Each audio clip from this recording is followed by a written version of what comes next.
ألفاظ القرآن دقيقة وجميلة، فلا يمكن أن تستبدل لفظا بلفظ ولا كلمة بكلمة. تلك حدود الله فلا تقربوها، وقال سبحانه وتعالى: تلك حدود الله فلا تعتدوها. غير أن في القرآن شيئا لافتا للغاية في كلمة حدود الله. 12 مرة وردت كلها في شأن الأسرة، فلماذا وردت حدود الله في شأن الأسرة خاصة؟ فما هي حدود الله؟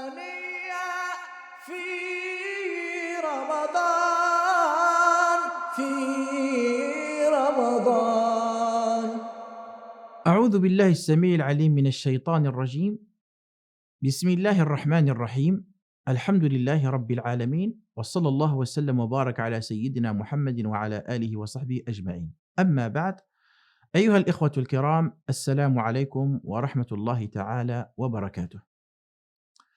ألفاظ القرآن دقيقة وجميلة، ولم توضع كلمة من كلمات القرآن في سياق القرآن إلا بدقة متناهية، واختار الله سبحانه وتعالى من الألفاظ أفصحها وأدقها، فلا يمكن أن تستبدل لفظا بلفظ ولا كلمة بكلمة. سأقف معكم في هذه الدقائق أيها الإخوة الكرام مع كلمة حدود الله. حدود الله.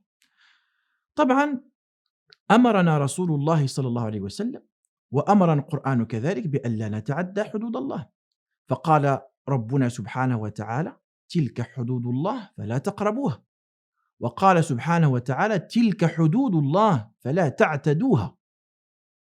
وقال النبي صلى الله عليه وسلم: إن الله فرض فرائض فلا تضيعوها، وحد حدودا فلا تعتدوها، ونهى عن أشياء فلا تقترفوها، وسكت عن أشياء رحمة لكم غير نسيان فلا تبحثوا عنها. فقال النبي صلى الله عليه وسلم، قال: وحد حدودا فلا تعتدوها. فما هي حدود الله؟ أيها الإخوة الكرام، ما من بلد إلا وله حدود، وعلى هذه الحدود حراس، فلو أدى هؤلاء الحراس مهمتهم كما ينبغي، حفظت هذه البلاد من المخدرات ومن الأسلحة ومن المشاكل، وبقي البلاد محفوظا. وإن لم يؤدي هؤلاء الحراس مهمتهم، غرقت هذه البلاد بالمخدرات وبالأسلحة وبالمشاكل، فيتفكك المجتمع. لله المثل الأعلى. الإسلام كذلك. الإسلام عبارة عن حدود، عبارة عن بلاد، وهذه البلاد تحرسها حدود. فمن هم حراسها؟ هو أنا وأنت وهي وهذا وأولئك، نحن حراس الإسلام. ولذلك قال ربنا سبحانه وتعالى في وصف المؤمنين: والحافظون لحدود الله، في سورة التوبة.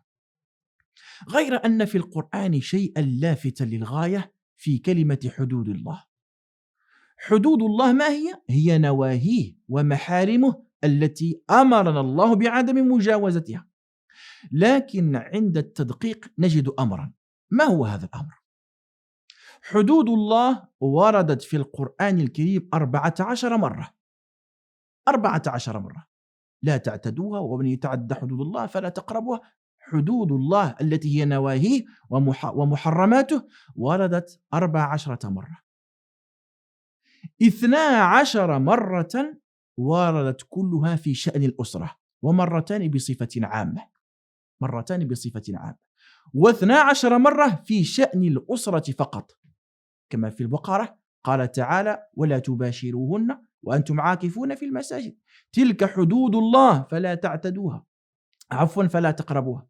وقال تعالى: الطلاق مرتان فإمساك بمعروف أو تسريح بإحسان، ولا يحل لكم أن تأخذوا مما آتيتموهن شيء إلا أن يخافا ألا يقيما حدود الله، فإن خفتم ألا يقيما حدود الله فلا جناح عليهما فيما افتدت به، تلك حدود الله فلا تعتدوها، ومن يتعد حدود الله فأولئك هم الظالمون. فوردت حدود الله في شأن الأسرة، وبالضبط في شأن الطلاق. لذلك قال ربنا سبحانه وتعالى في سورة الطلاق: يا أيها النبي إذا طلقتم النساء فطلقوهن لعدتهن وأحصوا العدة واتقوا الله ربكم لا تخرجوهن من بيوتهن ولا يخرجن إلا أن ياتين بفاحشة مبينة وتلك حدود الله ومن يتعد حدود الله فقد ظلم نفسه. فلماذا وردت حدود الله في شأن الأسرة خاصة وفي شأن الطلاق خاصة؟ لماذا لم ترد حدود الله في القتل، في الزنا، في ترك الصلاة، في الربا، رغم أن هذه حدود؟ لماذا ركز القرآن على حدود الله في شأن الأسرة في الطلاق؟ لأن الأسرة هي اللبنة الأولى لبناء المجتمع، وإذا تعدينا حدودها عن طريق الطلاق فقد تفككت الأسرة، وإذا تفككت الأسرة فقد تفكك المجتمع. أليست هي اللبنة الأولى والأساس الأولى لبناء المجتمع؟ بلى هي كذلك. لذلك أيها الإخوة الكرام، كلما تعدى الزوج حدوده وتعددت الزوجة حدودها أدى هذا إلى الاختلاف، والاختلاف يؤدي إلى الطلاق، والطلاق يؤدي إلى تشتت الأسرة، فهذه أسرة مشتتة، وهذه فيها خلع، وهذه فيها طلاق، فتتشتت الأسرة. لذلك حذرنا الله سبحانه وتعالى، قال تلك حدود الله فلا تعتدوها ومن يتعد حدود الله فأولئك هم الظالمون. فما أطلق القرآن حدود الله إلا على الطلاق، إلا على الطلاق. ولذلك قال سبحانه وتعالى إذا طلقتم النساء فطلقوهن لعدتهن وأحصوا العدة واتقوا الله ربكم لا تخرجوهن من بيوتهن ولا يخرجن إلا أن يأتين بفاحشة مبينة. فإذا ضربنا مثالا أن المرأة اليوم إذا طلقت أخذت متاعها وخرجت، ولكن يحرم عليها أن تخرج ويحرم على الزوج أن يخرجها، فقال ربنا سبحانه لا تخرجوهن من بيوتهن وهن لا يخرجن إلا أن يأتين بفاحشة مبينة.